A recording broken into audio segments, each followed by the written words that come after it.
Welcome to The Explainer. Today, we're jumping right into something big, a major privacy change on Instagram that you really need to know about. Seriously, if you use DMs, you're going to want to hear this. So let's just ask it straight up. How private are your Instagram DMs? Like really private? You probably think they're sealed tight, right?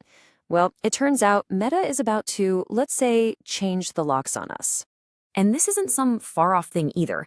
It's happening fast. You're going to want to circle May 8th, 2026 on your calendar, because after that date, the whole privacy setup for your DMs, it's getting a major downgrade.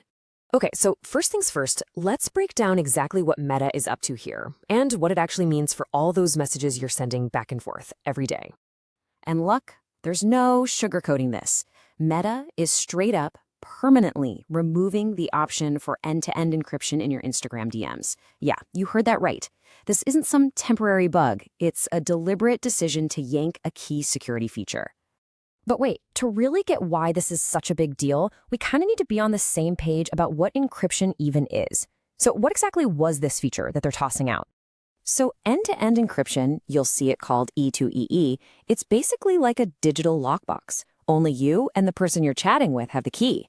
It's the difference between sending a sealed private letter versus a postcard that, anyone who handles it can read along the way. And that's really the key takeaway here. With that encryption, your chat was shielded from everybody, including Meta itself. But now, without it, your messages are basically back in a standard format, which means Meta can access them. So this all leads to the big question, right? Why on earth is Meta doing this? I mean, this is the same company that spent years talking up its big, privacy-focused vision. What gives? Well, according to Meta, it all comes down to us, the users.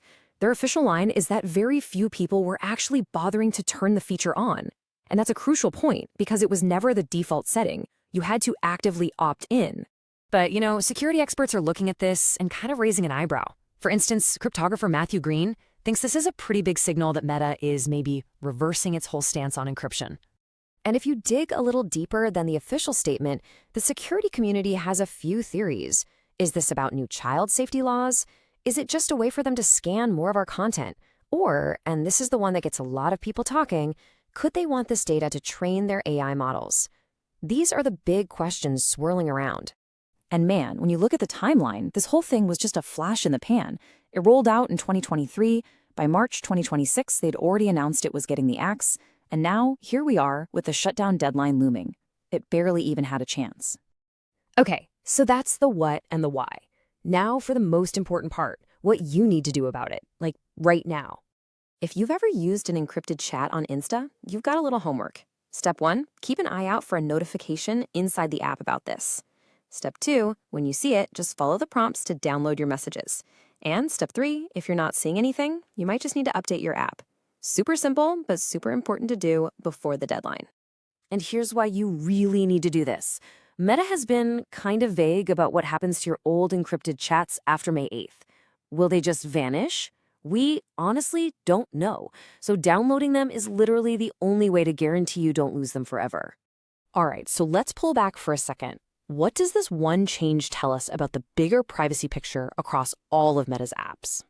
Well, it's a bit of a mixed bag, isn't it? They're killing it on Instagram, but over on WhatsApp, it's the default for everything. And then on Facebook Messenger, it's still an opt-in thing. It almost feels like they're sending a message. If you really care about privacy, maybe you should be on WhatsApp. At the end of the day, this whole situation really just shines a spotlight on this massive tug of war in the tech world. It's user privacy on one side and the platform's need or desire to have oversight on the other. So we'll leave you with this to think about. As all these apps keep changing, whose job is it to protect our privacy, really? Is it on the companies to build it in from the start? Or is it on us to keep up and protect ourselves? It's a tough question,